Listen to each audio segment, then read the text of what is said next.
नमस्कार. आय.टी. कंपनीत इंटरव्ह्यूसाठी गेल्यावर एक प्रश्न हमखास समोर येतो. तो प्रश्न म्हणजे जावा येतं का? आता उत्तर हो असो किंवा नाही, एक विचार मात्र डोक्यात नक्कीच येतो. की अरे, हे जावा म्हणजे नक्की आहे तरी काय? तर आज आपण अगदी सोप्या भाषेत याच प्रश्नाचा तळ गाठणार आहोत. चला तर मग सुरू करूया.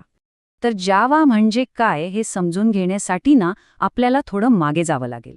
त्याच्या जन्माची गोष्ट ऐकावी लागेल आणि ही गोष्ट आहे एका अशा आयडियाची जिने सगळंच बदलून टाकलं. तर गोष्ट आहे 1991 सालची. सन मायक्रो सिस्टम्स नावाची एक कंपनी होती आणि तिथे जेम्स गॉसलिंग आणि त्यांची टीम एका प्रोजेक्टवर काम करत होती, ज्याचं नाव होतं ओक. त्यांचं एक स्वप्न होतं, एक अशी भारी प्रोग्रॅमिंग लँग्वेज बनवायची जी कुठल्याही मशीनवर चालेल. म्हणजे विचार करा, टीव्ही, मायक्रोवेव्ह, कम्प्युटर सगळीकडे एकच कोड. आणि मग 1995 साली त्यांचं हे स्वप्न खरं झालं, पण एका नव्या नावासोबत, जावा. आणि हे नाव कुठून आलं?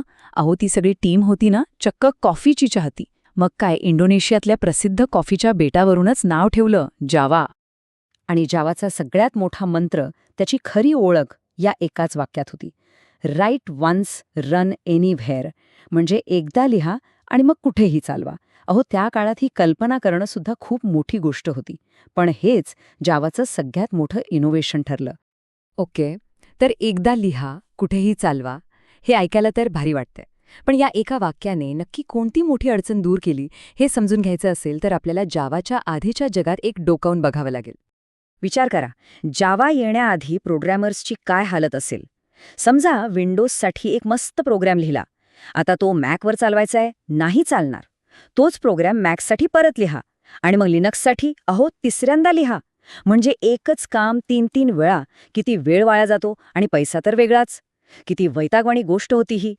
पण विचार करा, यावर काहीतरी सोपा उपाय असता तर?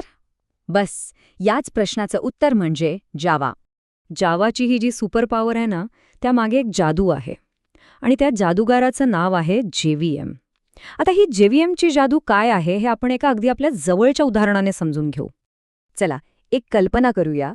समजा एक अप्रतिम मराठी नाटक लिहिलं आहे. आता हेच नाटक आपल्याला पुणे, मुंबई आणि नागपूर या तिन्ही शहरांच्या वेगवेगळ्या थिएटर्समध्ये सादर करायचंय. आता विचार करा, जर नाटकाला दिग्दर्शकच नसेल तर काय होईल?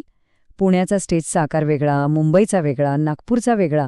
मग प्रत्येक स्टेजसाठी नाटकाची स्क्रिप्ट बदलावी लागेल, बरोबर? पण जर एक हुशार डायरेक्टर असेल तर तो काय करेल? तो तीच एक स्क्रिप्ट घेईल आणि प्रत्येक स्टेजच्या गरजेनुसार तिथे उत्तम प्रकारे सादर करून दाखवेल. तर हा जो जावा व्हर्च्युअल मशीन आहे, म्हणजे JVM, तो आपल्या कोडसाठी अगदी त्याच हुशार युनिव्हर्सल डिरेक्टरचं काम करतो. हे एक असं सॉफ्टवेअर आहे जे आपण एकदा लिहिलेला जावा प्रोग्रॅम घेतो आणि त्याला कोणत्याही डिव्हाइसवर, मग ते विंडोज असो, मॅक असो किंवा अँड्रॉइड असो, अगदी परफेक्ट चालेल असा बनवतो. हे सगळं होतं कसं? चला बघूया. सगळ्यात आधी स्टेप 1. आपण आपल्या साध्या सोप्या भाषेत जावा कोड लिहितो. स्टेप 2. मग येतो कंपायलर. तो आपल्या कोडला एका वेगळ्याच भाषेत बदलतो, जिला बाईट कोड म्हणतात. ही एक युनिव्हर्सल म्हणजे जागतिक भाषा आहे जी कोणत्याही मशीनला डायरेक्ट कळत नाही. आणि मग येते शेवटची आणि सगळ्यात महत्त्वाची स्टेप. स्टेप 3. प्रत्येक मशीनवर बसलेला आपला डायरेक्टर म्हणजेच JVM, तो या बाईट कोडचं भाषांतर त्या मशीनच्या भाषेत करतो. आणि म्हणूनच आपल्याला कोड फक्त एकदाच लिहावा लागतो. कमाल आहे ना? आता या कुठेही चालण्याच्या ताकदीमुळे काय झालं असेल? अहो, जावा आज जगात अक्षरशः सगळीकडे पोचलाय. आपल्याला कदाचित माहितीही नसेल, पण आपण रोजच्या आयुष्यात जावा वापरत असतो. विश्वास बसत नाहीये? बरं चला, काही उदाहरणं बघूया. आपल्या फोनमधले व्हॉट्सॲपसारखे कित्येक अँड्रॉइड ॲप्स, त्यांचा पाया जावा आहे.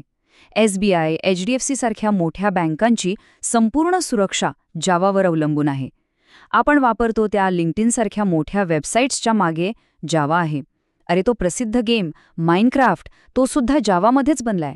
आणि थांबा, इतकंच नाही तर नासासुद्धा त्यांच्या स्पेस मिशनसाठी जावावरच अवलंबून आहे.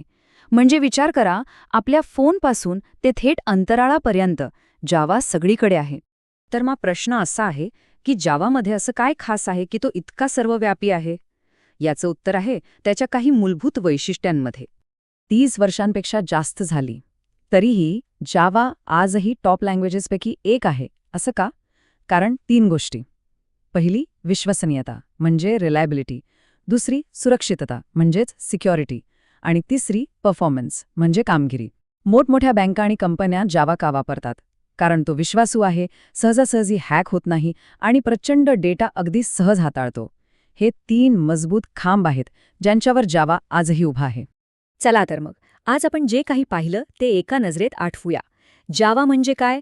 एकदा लिहा, कुठेही चालवा. ही ताकद असलेली एक युनिव्हर्सल लँग्वेज. जेव्हीएम कोण आहे?